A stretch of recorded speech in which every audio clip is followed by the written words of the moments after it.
تہجد پڑھتے وقت ایسا محسوس ہوتا ہے جیسا میرا رب صرف مجھے ہی سن رہا ہے۔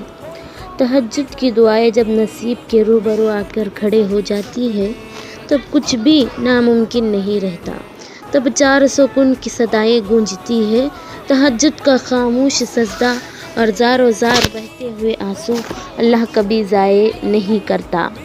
تہجد کی نماز تک پہنچ جاؤ تو سمجھ جانا کہ اللہ تعالیٰ اپنے بندے کے قریب کر لیا ہے، اللہ تعالیٰ نے اپنے بندے کو قریب کر لیا ہے۔ تم تہجد تک نہیں جاتے، تمہیں تہجد تک لے جایا جاتا ہے۔ تم خود سجدوں کو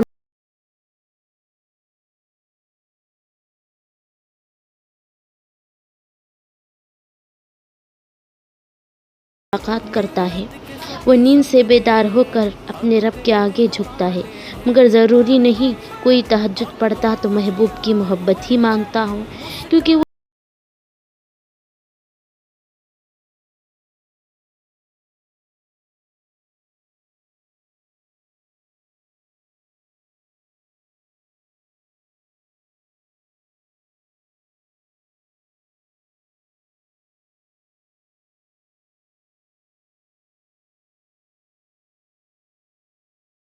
ہمیں ہمارے